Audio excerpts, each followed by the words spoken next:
नमस्कार साथियों। मेरा नाम है एसएन भारती और आप देख रहे हैं करंट अफेयर सेगमेंट का नया वीडियो। और आज तारीख है आपको 21 सितंबर 2025। हम लोग जो है 21 सितंबर 2025 से जितने भी करंट अफेयर्स के महत्वपूर्ण प्रश्न बन सकते हैं उस सभी पर डिस्कस करेंगे। पीडीएफ आप हमारे टेलीग्राम चैनल से डाउनलोड कर सकते हैं, जिसका लिंक मैंने इस वीडियो के डिस्क्रिप्शन बॉक्स में दे दिया है। तो आप इस लिंक पर जाकर टेलीग्राम ज्वाइन कर सकते हैं। चलिए हम लोग स्टार्ट कर लेते हैं पहले प्रश्न से।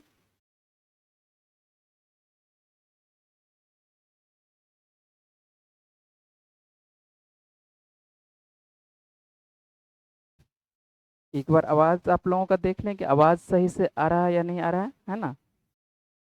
चलिए ठीक है, आवाज है ना। तो आवाज आ रही होगी आप लोगों के पास। देख लेते हैं हम लोग क्या है पहला प्रश्न। और पहला प्रश्न जो है, हाल ही में एक दिवस मनाया गया है। कौन सा दिवस मनाया गया है तो देखते हैं कि अंतर्राष्ट्रीय आपको लाल पांडा दिवस प्रतिवर्ष पूछा जा रहा है कि कब मनाया जाता है। कि अंतर्राष्ट्रीय लाल पांडा दिवस जो है प्रतिवर्ष कब मनाया जाता है। तो इस वर्ष जो है आपको 2025 में ये 20 सितंबर को मनाया गया है। कब मनाया गया है तो 20 सितंबर को मनाया गया है, लेकिन ये प्रतिवर्ष 20 सितंबर को नहीं मनाया जाता है। ठीक है, ये प्रतिवर्ष यहाँ जो लिखा हुआ है तो प्रतिवर्ष यहाँ पर इसका आंसर देखिए क्या होगा। प्रतिवर्ष जो है ये आपको सितंबर के तीसरे शनिवार को मनाया जाता है। कब मनाया जाता है? सितंबर का जो माह होता है इसका कह सकते हैं कि आपको जो है तीसरे जो शनिवार आते हैं उसमें आपको ये प्रति तीसरे शनिवार को सितंबर में मनाया जाता है। कौन सा दिवस? तो आपको अंतर्राष्ट्रीय लाल पांडा दिवस जो है प्रतिवर्ष कह सकते हैं कि मनाया जाता है। इस वर्ष जो है आपको ये 20 तारीख को मनाया गया है। ध्यान रखेंगे, इस वर्ष 2025 में कितने तारीख को तो ये 20 तारीख को जो है ये तीसरा शनिवार पड़ रहा था, इसी वजह से जो है 20 सितंबर को इस बार मनाया गया। ठीक है, तो ध्यान रखेंगे। और यह अभियान की शुरुआत यदि बात करते हैं कि इस अभियान की शुरुआत कब से होती है तो 2010 से इस अभियान की शुरुआत होती है। और ये कहाँ कहाँ पाया जाता है, ये जो आपको देखने को मिल रहा है ये लाल पांडा, ये भी आपको ध्यान रखना है कि ये मान के चलिए कि हम इसको यदि देखें कि किस पृथ्वी के किस किस भाग में पाया जाता है तो ये आपको नेपाल में, भारत में, भूटान में, म्यांमार में और चीन में, जो आपको पूर्वी हिमालय है, पूर्वी हिमालय के क्षेत्र में हम लोगों को देखने को मिलता है। नेपाल, भारत, भूटान और म्यांमार और चीन में ये आपको पाई जाती है। कौन सा?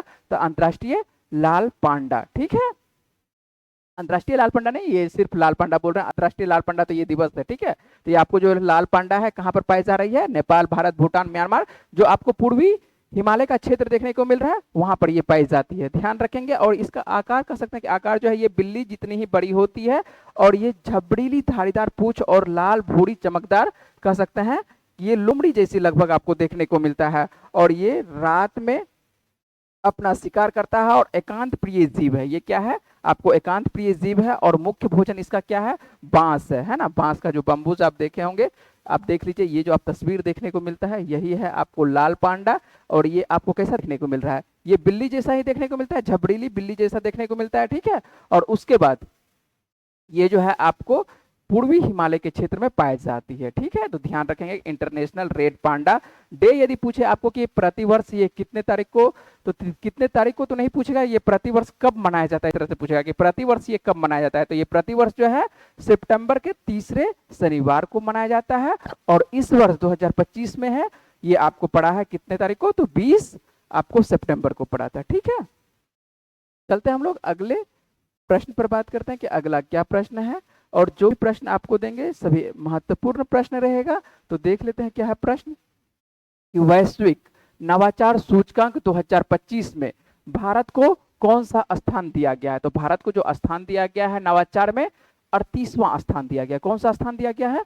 38वां स्थान दिया गया है। ये सब प्रश्न आपको सीधे तौर पर पूछा जाता है कि वैश्विक नवाचार सूचकांक इंडेक्स जो है आप लोगों को याद रखना है कि इंडेक्स आपको याद रखना है कि इंडेक्स में कोई ना कोई इंडेक्स आपसे पूछता है। तो आपको 38वां किसमें? तो वैश्विक नवाचार सूचकांक में।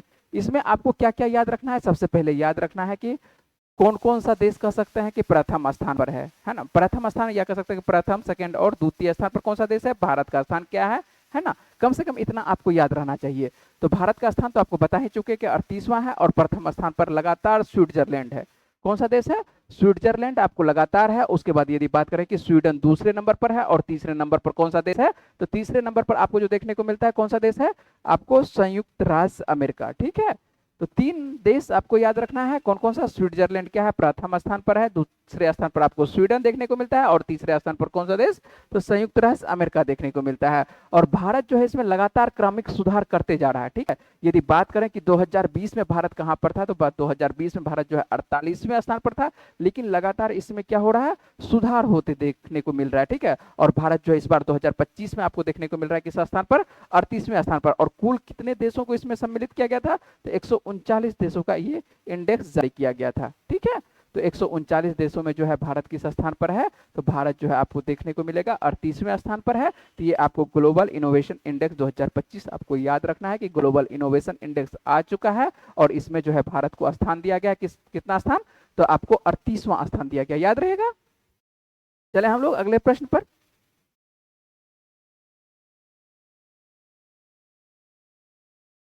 चलिए अगला क्या प्रश्न है देख लेते हैं यहाँ पर। और यहाँ पर जो है आपको एक कैंसर से संबंधित है। क्या है कैंसर संबंधित? देखिए एशिया का लिखा हुआ है। क्या है कि एशिया के पहले महिला कैंसर उपचार केंद्र अपोलो एथेन पढ़ते हैं या अपोलो एथेना पढ़ते हैं, या इंग्लिश में यदि पढ़िएगा तो अपोलो एथेना आपको पढ़ना पड़ेगा, हिंदी में पढ़ेंगे तो अपोलो एथेन पढ़ सकते हैं, ठीक है। तो अपोलो एथेन का जो उद्घाटन है कहाँ किया गया है? ये अपोलो कह सकते हैं कि आप हॉस्पिटल के तहत इसको लिखिए कि अपोलो एथेन हॉस्पिटल का उद्घाटन कहां पर किया गया है? ये आपको नई दिल्ली में किया गया। और इसमें जो है उपचार होगा केवल किस चीज का? तो उपचार होगा केवल कैंसर का, है ना। और किसके लिए? ये केवल महिलाओं के लिए है। किसके लिए है? केवल महिला के लिए, कि महिला कैंसर उपचार का जो है केंद्र का उद्घाटन किया गया है अपोलो एथेन। और ये कहां पर? तो ये नई दिल्ली में किया गया है, ठीक है। तो नई दिल्ली में यदि बात करें कि कहां पर, तो नई दिल्ली में डिफेंस कॉलोनी में ये किया गया है। और इसका उद्घाटन किसके द्वारा किया गया है? तो उद्घाटन सीधी सी बात है कि दिल्ली की जो मुख्यमंत्री है, दिल्ली की मुख्यमंत्री कौन है? रेखा गुप्ता है, और रेखा गुप्ता के द्वारा है इसका उद्घाटन किया गया है। उद्देश्य क्या है? तो उद्देश्य सीधी सी बात है कि केंद्र की जो महिला होगा, यह कह सकता है कि यहाँ पर जो भी मान के चलिए दिल्ली के आसपास या दिल्ली के रहने वाली जो महिला होंगे, उनके कैंसर उपचार के लिए विशेष देखभाल और चिकित्सा आधुनिक तकनीक प्रदान यहाँ पर करेगा, ठीक है। आधुनिक जो भी मान के चलिए कि मशीनरी होगी तो वहां पर ये मशीनरी का उपयोग किया जाएगा। उसके बाद खास करके महिला के देखभाल के लिए ये आपको अपोलो एथेन का प्रयोग किया जा रहा है। कहां पर? तो ये नई दिल्ली में। और जैसे ही नाम आता है नई दिल्ली का, तो नई दिल्ली के बारे में हम लोग जल्दी से बात कर लेंगे। क्या बात करेंगे? कि नई दिल्ली के जो मुख्यमंत्री हैं, अभी जस्ट बात किए कि आपको कौन है, ये रेखा गुप्ता है। उसके बाद उपराज्यपाल आपको जानकारी होनी चाहिए कि कौन है उपराज्यपाल, तो विनय कुमार सक्सेना है। लोकसभा की कितनी सीटें दिल्ली से आती है? तो 7 सीटें। उसके बाद राज्यसभा की कितनी सीटें? तो 3 सीटें। दिल्ली में जो है 7 जिला है, और 7 जिला है तो 7 सीटें आपको देखने को मिलता है दिल्ली से, ठीक है। तो ये ध्यान रखना है कि अपोलो एथेन का उद्घाटन जो किया गया है किनके द्वारा किया गया है? ये जो आपको देखने को मिल रही है यही है दिल्ली की मुख्यमंत्री रेखा गुप्ता, और रेखा गुप्ता के द्वारा जो है आपको अपोलो एथेन, जो कि खास करके महिला कैंसर उपचार के लिए इसका उपयोग किया जाएगा। तो महिलाओं के लिए कह सकते हैं कि एक अच्छा पहल है। और महिलाओं में जो आपको खास करके जो कैंसर देखने को मिलता है, 2 कैंसर ज्यादा देखने को मिलता है ना। एक तो मान के चलिए कि महिलाओं में देखने को मिलता है, जब आप बायोलॉजी पढ़े थे तो बायोलॉजी में आपको पढ़ाया गया था कौन सा? ब्रेस्ट कैंसर के बारे में। और दूसरा जो आपको देखने को मिलता है कौन सा? यूट्रस। तो यूट्रस का जो मान के चलिए यूट्रस के आसपास जो यूट्रस का मुख होता है, वहां पर आपको ये एक देखने को मिलता है। खास करके ये महिलाओं में ज्यादा देखने को मिलता है, इसीलिए महिला के लिए एक स्पेशल बना दिया गया। चलिए ये प्रश्न जो है आपके लिए महत्वपूर्ण रहेगा। यदि आप बिहार का कोई भी एग्जाम आप देते हैं, है ना, बिहार का किसी प्रकार का आप एग्जाम देते हैं, तो बिहार के साथ साथ आपको मान के चलिए किसी भी एग्जाम के लिए, सीजीएल के लिए भी, लेकिन बिहार वाले के लिए खास करके ये इंपॉर्टेंट रोल निभाएगा। और क्या है, यहां से प्रश्न देख लेते हैं कि हाल ही में बिहार की पहली महिला फीडे मास्टर कौन बन गई है? क्या है कि हाल ही में बिहार की पहली महिला फीडे मास्टर कौन बन गई है? तो फीडे जो है किससे जुड़ा हुआ है? तो फीडे होता है शतरंज से जुड़ा हुआ, ठीक है। क्या होता है फीडे का फुल फॉर्म? फेडरेशन इंटरनेशनल डेस चेस होता है, ठीक है। ये जो आप चेस खेलते होंगे, है ना, शतरंज जो खेलते होंगे, इसी का फुल फॉर्म फीडे होता है, ठीक है। यहाँ जो आपको लिख दिए हैं फीडे का फुल फॉर्म, तो ये आपको जानकारी होनी चाहिए। और यहाँ पर पूछा जा रहा है क्या बिहार से, है ना, कि बिहार की पहली महिला फीडे मास्टर कौन बन गई है? तो ये मरियम फातिमा बनी है। कौन बनी है? तो ये मरियम फातिमा बनी है। और मरियम फातिमा को आपको क्या करना है, याद रखना है कि मरियम फातिमा बिहार से क्या है, पहली ऐसी महिला है जो फीडे मास्टर का ये खिताब हासिल करती है। ठीक है, तो ये आपको ध्यान रखना है कि फीडे मास्टर का खिताब हासिल करने वाली बिहार की पहली महिला कौन है, तो ये आपको जो देखने को मिल रही है यही है मरियम, फातिमा मरियम है। और ये कह सकते हैं कि शतरंज में आपको बिहार की तरफ से पहला फीडे ये मास्टर बनती है। तो बिहार की पहली फीडे मास्टर है, तो आपको इसको याद रखना है कि इनका नाम, इसका क्या नाम है, मरियम फातिमा। ठीक है, चलें अगले प्रश्न पर।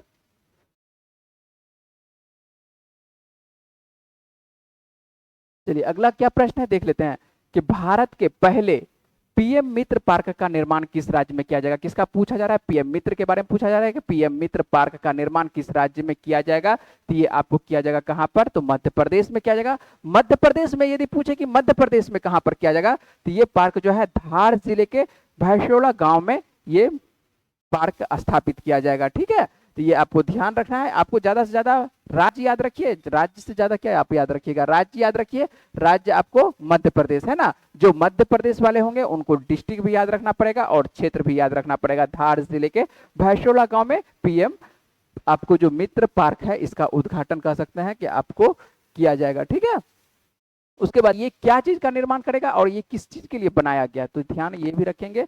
आप इस बार देखेंगे कि जो भी प्रश्न पूछा जाता है सीधे तौर पर नहीं पूछा जाता है, आप अच्छे से करंट अफेयर्स पढ़िएगा तभी आपको किसी भी एग्जाम में बनेगा। तो ध्यान रखना है कि ये जो आपको तैयार किया जा रहा है इसका जो उद्देश्य है, उद्देश्य है वस्त्र उद्योग की संपूर्ण मूल्य श्रृंखला के लिए बड़े पैमाने पर एकीकृत आधुनिक औद्योगिक अवसंरचना सुविधा का विकास करना है। खास करके यदि हम लोग कपास का उत्पादन करते हैं, तो कपास का उत्पादन करते हैं तो कपास के उत्पादन के लिए हम लोगों को क्या चाहिए, सुविधा चाहिए। क्या चीज के लिए, कि एक ऐसा जगह होना चाहिए कि जहां पर सभी चीज का कम से कम निर्माण होता हो। ठीक है, तो आसानी से अपने आसपास के किसानों को क्या होगा, उस जगह के किसानों को ये फायदा देखने को मिलता है। और ये प्रधानमंत्री के 5 विजन से ये प्रेरित है। और आप लोगों को हो सकता है कि सीधे तौर पर पूछा जा सकता है कि 5 विजन जो है खास करके यहाँ पर जो देखने को मिलता है ये पार्क से है ना, पीएम मित्र पार्क के जो 5 विजन जो है, ये 5 विजन में क्या क्या सम्मिलित है। 5 नाम यदि बात करते हैं तो यहाँ पर क्या है, फॉर्म टू फाइबर है, उसके बाद क्या है, फाइबर टू फैक्ट्री है, फैक्ट्री टू फैशन है, तथा फैशन टू फॉरेन है। ये कभी कभी आपको पूछा जाता है, ये आप लोगों से जल्दी नहीं पूछा जाएगा लेकिन कभी कभी आप लोगों को पूछा जा सकता है। तो एक बार पढ़ने में क्या जाता है, तो पढ़ लेते हैं एक बार आसानी से कि 5 फार्मूला में कौन कौन सा है, फॉर्म टू फाइबर है, फाइबर टू फैक्ट्री है, फैक्ट्री टू फैशन है और फैशन टू फॉरेन है। तो इतना कम से कम आप लोगों को जानकारी रहनी चाहिए। ठीक है, तो ये आपको ध्यान रखना है कि पीएम आपको मित्र पार्क कहां पर, तो ये आपको मध्य प्रदेश में, आपको सीधे तौर पर मध्य प्रदेश याद रखना है कि मध्य प्रदेश में, और मध्य प्रदेश में धार जिले में इसका स्थापना किया जाएगा। ठीक है ना, चले अगले प्रश्न पर। और अगला प्रश्न देखिए, अगला प्रश्न आप लोगों के लिए आसान प्रश्न है। ठीक है, और इस तरह का प्रश्न आप लोगों के लिए आसान सा बनता है, लेकिन कभी इतना मान के चले कि शहरों का नाम और रेलवे स्टेशन का नाम परिवर्तन कर दिया गया है। हाल के कुछ वर्षों में कह सकते हैं कि जो 7 से 8 वर्षों में इतना परिवर्तन किया गया है कि आपको याद रखना है सभी को। तो यहाँ पर करंट अफेयर्स में हाल में क्या बन रहा है, इसको मान के चलिए कि केंद्र गृह मंत्रालय के द्वारा मंजूरी दे दी गया। परिवर्तन वैसे बहुत पहले किया गया था, हो सकता है कि आप पहले पढ़े होंगे लेकिन फिर से ये आपको पेपर में देखने को मिला था। और क्या देखने को मिला था, आइए देख लेते हैं कि हाल ही में अहमदनगर रेलवे स्टेशन का नाम बदल करके जो है क्या रखा गया है, तो ये अहिल्या नगर रेलवे स्टेशन कर दिया गया है। क्या कर दिया गया है, अहिल्या नगर रेलवे स्टेशन। किसका नाम, तो ये अहमदनगर का, जो अहमदनगर रेलवे स्टेशन हुआ करता था, ये अहमदनगर रेलवे स्टेशन महाराष्ट्र में हुआ करता था। और महाराष्ट्र का जो अहमदनगर रेलवे स्टेशन है उसका नाम बदलकर क्या कर दिया गया है, अहिल्या नगर रेलवे स्टेशन कर दिया गया है। ठीक है, तो ध्यान रखेंगे कि अहमदनगर रेलवे स्टेशन का नाम बदलकर क्या कर दिया गया है, अहिल्या नगर रेलवे स्टेशन। और अहिल्या जो बाई थी ये कौन थी, तो ये इनको जो है लोक माता का दर्जा प्राप्त है। महाराष्ट्र के क्षेत्र में यदि बात करें कि महाराष्ट्र के क्षेत्र में इनको लोक माता का दर्जा प्राप्त है। और ये जो है आप पढ़े होंगे, क्या हिस्ट्री में पढ़े होंगे है ना, जो पूना, ठीक है, इंदौर, ये सब जो पढ़े होंगे इसके बारे में, जो खास करके पेशवा के बारे में, जब पेशवा का कार्यकाल आपको पढ़ाया गया होगा तो वहां पर आप लोगों को इसके बारे में नाम सुनने को मिला होगा, होलकर के बारे में नाम सुनने को मिला होगा, है ना। तो हिस्ट्री में आप ये पढ़े होंगे कि होलकर के बारे में, और वहीं से ये आती है, कौन आती है, लोक माता देवी अहिल्याबाई होलकर। इनको लोक माता का दर्जा है अहिल्याबाई को, ये होलकर राजवंश से संबंधित है। और इसी वजह से जो है इनको याद करने के लिए कह सकते हैं कि अहमदनगर रेलवे स्टेशन का नाम बदलकर किनके नाम पर रखा गया है, तो ये अहिल्याबाई होलकर के नाम पर रख दिया गया है ना। तो आपको याद रखना है किसका नाम बदला गया है, अहमदनगर रेलवे स्टेशन का नाम बदला गया है, और अहमदनगर रेलवे स्टेशन का नाम जो है क्या कर दिया गया है, अहिल्या नगर कर दिया गया है। ठीक है, क्या कर दिया गया है, अहिल्या नगर कर दिया गया है। चले, याद रहेगा, तो अच्छे से इसको याद रखना है। ठीक है, चले अगले प्रश्न पर। चलिए, अगला क्या प्रश्न है देख लेते हैं कि अगला प्रश्न क्या है। ठीक है, आवाज सही है, चलिए आवाज सही है, ठीक ठाक आ रहा है ना। चलिए देख लेते हैं अगला क्या प्रश्न है। अगला प्रश्न जो है आपको थोड़ा सा अच्छे से समझना होगा, और ये सब प्रश्न जो है थोड़ा सा कठिन हो जाता है। देखिए क्या है कि पॉलीमेटेलिक सल्फाइड, किसके बारे में बात कर रहे हैं, पॉलीमेटेलिक सल्फाइड अन्वेषण के लिए दुनिया का पहला लाइसेंस किस देश को दिया गया है। तो ये किस देश को दिया गया है, तो ये आपको ध्यान रखना है किस देश को दिया गया है, तो ये भारत को दिया गया है। किस देश को दिया गया है, अपने ही देश को, भारत को दिया गया है ना। तो ये प्रश्न आसान है, भारत से संदर्भित है और आसान है। ठीक है, लेकिन उस वक्त जो है आपको भारत के साथ साथ और आपको तीन नाम रहेगा, तो उस वक्त लगेगा कि भारत तो नहीं ही होगा, है ना। और उसमें भी जब पहला लगा हुआ रहता है तो दिमाग में चलता है कहीं ना कहीं, मान के चलिए कि विकसित देश अमेरिका चलता है, ब्रिटेन चलता है ना। तो इस तरह से आपको पहला देश चलता है, लेकिन भारत को यहाँ पर दिया गया है, तो ध्यान रखेंगे कि भारत। ठीक है, कि पॉलीमेटेलिक सल्फाइड अन्वेषण के लिए दुनिया का पहला लाइसेंस जो है किस देश को मिला है, तो ये भारत को मिला है। यह लाइसेंस जो है भारत को कह सकते हैं कि कार्लसबर्ग रीज में पॉलीमेटेलिक सल्फाइड अन्वेषण करने का ये अधिकार देता है, जो उत्तर पश्चिम हिंद महासागर में भूवैज्ञानिक के रूप में ये महत्वपूर्ण क्षेत्र है।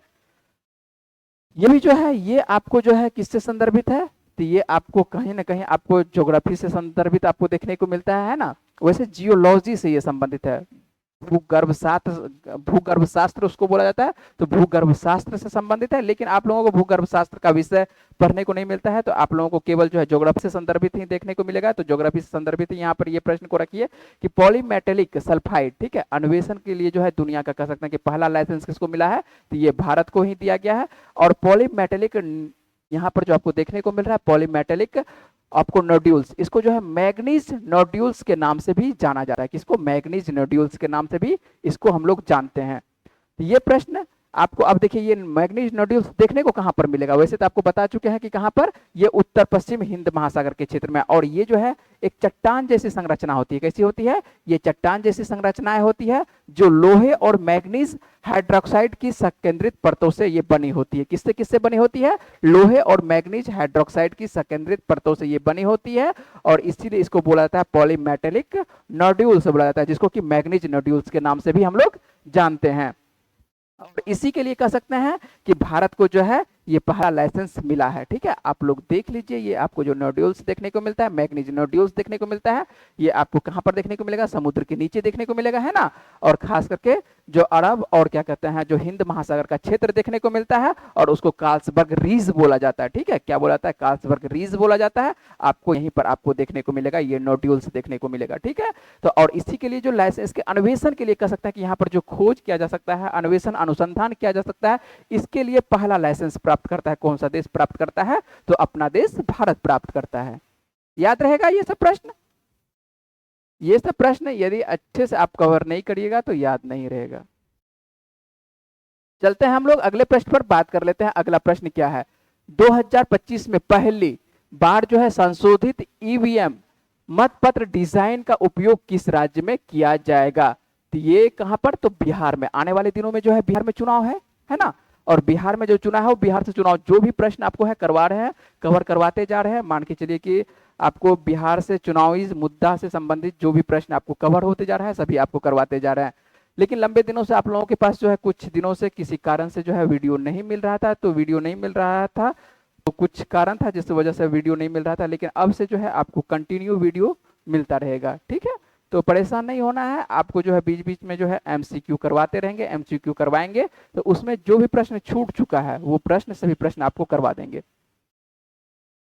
और बीच बीच में हो सकता है कि मान के चलिए कि जो मंथली वाला होता है, हो सकता है कि जो 6 महीने का होता है वो भी आपको करवाएंगे। जब भी परीक्षा का मान के चलिए कि जिस तरह का परीक्षा रहेगा उस तरह का परीक्षा के देखते हुए करवा देंगे।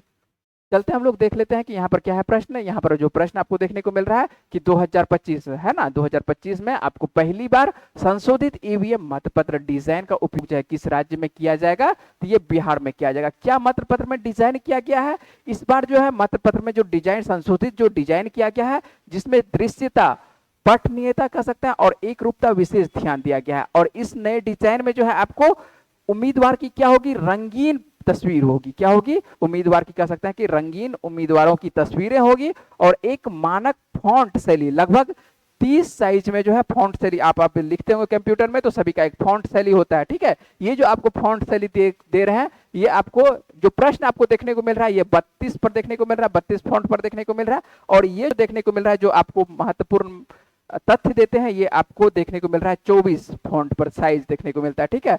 जबकि यदि बात करें, आपको मान के चलिए कि जो फॉन्ट देखने को मिलेगा खास करके किसमें, ये जो डिजाइन तैयार किया गया है, यहाँ पर जो फॉन्ट शैली होगा, ये फॉन्ट शैली होगा 30 का होगा। क्या होगा, ये 30 का शैली होगा, ठीक है। तो ये फॉन्ट शैली होती है जो मान के चलिए खास करके यदि कंप्यूटर पर आप काम करते होंगे तो ये आप आसानी से पकड़ लीजिएगा कि ये किस शैली, मान के चलिए कि कौन से कह सकते हैं कि फॉन्ट में तैयार किया गया है ना, कितना इसका साइज है। तो साइज सभी का अलग अलग होता है देखने को। जैसे आपको ये प्रश्न देखने को मिल रहा है, थोड़ा सा बड़ा देखने को मिल रहा है ना, थोड़ा सा साइज बड़ा, इससे बड़ा देखने को मिलता है, ठीक है। ये जो आपको देखने को मिल रहा है, ये 28 फॉन्ट साइज का है। तो इसी तरह से सभी का अलग अलग होता है। तो यहाँ पर जो है आपको देखने को मिलता है, सब मान के चलिए कि उस तरह से 30 का है तो आपको स्पष्ट तौर पर देखने, जब 24 स्पष्ट देखने को मिल रहा है, 28 स्पष्ट देखने को मिल रहा है, तो स्वाभाविक बात है कि 30 भी आपको स्पष्ट, जिस तरह से ये आपको देखने को मिल रहा है जो है ना, ये 32 का है, लेकिन आपको देखने को मिलेगा 30 का। जो ईवीएम आप आने वाले दिनों में जब चुनाव में भाग लीजिएगा तो आपको देखने को मिलेगा, जो रंगीन उम्मीदवारों को तस्वीर देखने को मिलेगा, फॉन्ट चलिए आपको 30 देखने को मिलेगा। और प्रत्येक सीट पर अधिकतम कितने उम्मीदवार, तो 15 उम्मीदवार देखने को मिलेगा। साथ साथ 15 उम्मीदवार के साथ साथ आपको देखने को मिलेगा क्या, नोटा का विकल्प भी आपको देखने को मिलेगा। किसका विकल्प देखने को मिलेगा, नोटा का विकल्प अवश्य देखने को मिलेगा, ठीक है।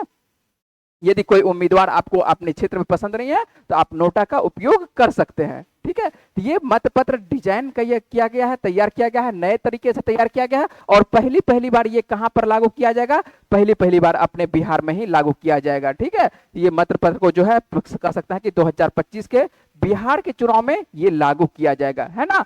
तो ध्यान रखना है कि बिहार के चुनाव में ही ये आपको संशोधित ईवीएम मतपत्र डिजाइन उपयोग किया जा रहा है। तो कहां पर, किस राज्य में, तो ये अपने बिहार में। आने वाले दिनों में बिहार में चुनाव है, और बिहार में जैसे ही चुनाव है तो आप लोग जो है ईवीएम से, हो सकता है कभी ना कभी आप किसी न किसी में भाग लिए होंगे तो आप ईवीएम से प्रयोग किए होंगे और वोट किए होंगे, और आपको देखने को मिलेगा, आपको एक मतपत्र देखने को मिलता है, ठीक है। और इसमें जो आपको देखने को मिलेगा, रंगीन तस्वीर के साथ देखने को मिलेगा, ठीक ना। पहले जो है व्हाइट के साथ आता था, लेकिन अब जो है आपको एक निश्चित फॉन्ट में आएगा, सभी जगह निश्चित फॉन्ट में आएगा, लगभग वही 30 फॉन्ट साइज में आएगा और रंगीन फोटो के साथ आएगा। चलते हैं अगले प्रश्न पर, बात करते हैं कि किस देश ने दुर्गा पूजा, आने वाले दिनों में दुर्गा पूजा है, लगभग लगता है कि कल से स्टार्ट है, ठीक है। जब से स्टार्ट हो, कल लगता है कल से स्टार्ट है, ठीक है। तो किस देश ने जो है दुर्गा पूजा 2025 के लिए भारत को हिल्सा, जो है हिल्सा की पहली खेप, तो हिल्सा क्या है, यहां पर नहीं लिखे हैं कि हिल्सा क्या है। तो हिल्सा की पहली खेप भेजी है, तो ये बांग्लादेश के द्वारा, किसके द्वारा, तो ये बांग्लादेश के। तो सबसे पहले ये जानकारी होनी चाहिए कि हिल्सा है क्या, है ना। तो हिल्सा क्या है, हिल्सा बाबू मछली है। क्या है, ये हिल्सा मछली है, ठीक है। लिखे होंगे कहीं कहीं अंदर में लिखे होंगे, यहाँ पर चलिए लिखे हैं हिल्सा मछली, है ना, देखिए लिखा हुआ है मछली। तो हिल्सा क्या है, ये आपको मछली है। और यदि बात करें कि कहिए कि दुर्गा पूजा में आपको देखने को मिल रहा है कि दुर्गा पूजा में मछली, ऐसे तो मान के चलिए कि हिंदू में जो देखने को मिलता है, जो हिंदू रीति रिवाज के अनुसार से पर्व में क्या होता है कि जो नॉनवेज होती है उसको बंद कर दिया जाता है। लेकिन ये आपको क्या कहता है, बंगाल में बंद नहीं किया जाता है। बंगाल में जो है एक मछली का विशेष महत्व है, हिल्सा मछली का, है ना। दुर्गा पूजा के समय में हिल्सा मछली का जो है विशेष महत्व होती है। कहां पर, आपको बंगला क्या कहते हैं, आपको यहाँ पर पश्चिम बंगाल के क्षेत्र में। और पश्चिम बंगाल से जो सटा हुआ देश देखने को मिलता है, कौन सा देश देखने को मिलता है, बांग्लादेश देखने को मिलता है। और हिल्सा मछली जो कह सकते हैं कि उच्चतम क्वालिटी का, अच्छे क्वालिटी का जो पाई जाती है, कहां पर पाई जाती है, पद्मा नदी में। किस नदी में, पद्मा नदी में। पद्मा नदी जो आगे चल के जो गंगा जो है, यही पद्मा बन जाती है। बांग्लादेश में जाके जब गंगा आगे चलती है तो गंगा जो है आगे चलकर इसको किस नाम से जाना जाता है, पद्मा के नाम से जाना जाता है। और पद्मा में ही जो है आपको हिल्सा मछली जो है सबसे कह सकते हैं कि उच्चतम क्वालिटी का, नदियों का जो हिल्सा मछली होता है सबसे उच्चतम क्वालिटी का आपको पद्मा नदी में ही देखने को मिलता है, जो बेहतरीन स्वाद और बंगाल के सबसे बड़े त्योहार के दौरान सांस्कृतिक महत्व के लिए ये विशेष रूप से बेशकीमती हो जाती है। ठीक है, तो यहाँ पर आपको जो है खास करके देखने को मिलता है दुर्गा पूजा के समय में जो है। और यहाँ पर बांग्लादेश से यदि बात करें कि बांग्लादेश में जब से मान के चलिए कि परिवर्तन हुआ है, शासन का जो परिवर्तन हुआ है ना, तो जब शासन का परिवर्तन हुआ है तो देखने को मिलता है क्या कि बांग्लादेश से जो है बहुत सारा व्यापार जो हम लोग एक तरह से बैन कर लिए थे, या खरीद लेन देन नहीं होता था, लेकिन बहुत दिनों से ये भी बैन था। 2000 मान के चलिए लंबे दिनों से ये बैन था, 2024 से ही लगभग बैन था, लेकिन अब जो है कह सकते हैं कि इसके लिए पहली खेप भेज दिया गया है। कहां पर? तो ये पश्चिम बंगाल के लिए। ठीक है, और ये ऐसा इसलिए भेजा गया है कि इस व्यापार को भारत और बांग्लादेश की सद्भावना कूटनीति का ये कह सकते हैं कि सहारा लिया है। कौन सा? बांग्लादेश। ठीक है, कूटनीति के रूप में इसको देखा जा रहा है, और दोनों देशों के बीच में जो है मजबूत सांस्कृतिक और आर्थिक संबंधों को इससे क्या मिलेगा? एक मजबूत उस कह सकते हैं कि पहल देखने को मिलता है। ठीक है, संबंध देखने को मिलेगा, है ना, किन किन देशों में? तो भारत और किसमें? बांग्लादेश में। और ये हिल्सा मछली आपको याद रखना है कि हिल्सा मछली की पहली खेप भेजा गया है तो आपको बांग्लादेश के द्वारा भेजा गया है। तो आप लोगों को हो सकता है कि ऐसे नहीं पूछा जाएगा कि मान के चलिए कि हिल्सा मान के लिए मछली किसके द्वारा भेजा गया, तो ये आपको पूछा जा सकता है कि हिल्सा मछली जो है किस क्षेत्र में इसका प्रयोग किया जाता है, खास करके हिंदू धर्म के किस पूजा पाठ में। तो ये किस पूजा पाठ में क्या प्रयोग किया जाता है? तो आपको देखने को मिलेगा दुर्गा पूजा में। और किस क्षेत्र में? तो ये पश्चिम बंगाल के क्षेत्र में। पश्चिम बंगाल में जो है मछलियों का बहुत ही ज्यादा महत्व होता है। ठीक है, पश्चिम बंगाल कह सकते हैं। वैसे मान के चलिए कि पूर्वी आपको जो बिहार देखने को मिलता है, पूर्वी बिहार में भी देखने को मिलता है, जो खास करके यदि 10वां दिन जो पूजा का होता है उस दिन जो है जो दशहरा जिसको बोलते हैं, ठीक है, उस दिन जो है आपको जो अंतिम दिन जो है आपको मछली देखा जाता है, दही मछली का प्रयोग किया जाता है, इस तरह से जतरा उसको बोला जाता है। ठीक ना, तो छोड़ देते हैं इस बात को, कहानी को छोड़ते हैं, हम लोग आते हैं प्रश्न पर आते हैं। तो आपको दुर्गा पूजा के 2025 का सीधी सी बात की हिल्सा मछली की पहली खेप भेजी है किसके द्वारा? तो बांग्लादेश के द्वारा भेजा गया है। तो ये आपको याद रखना है। हिल्सा मछली आप लोग देखे होंगे, हिल्सा मछली आप आसानी से पकड़ सकते हैं। ये जो आपको मछली देखने को मिलता है यही हिल्सा मछली है। ठीक है, तो इसी तरह का जो है आपको बहुत सारा मछली जो है पहली खेप कह सकते हैं यहाँ पर भेजा गया है, किसके द्वारा?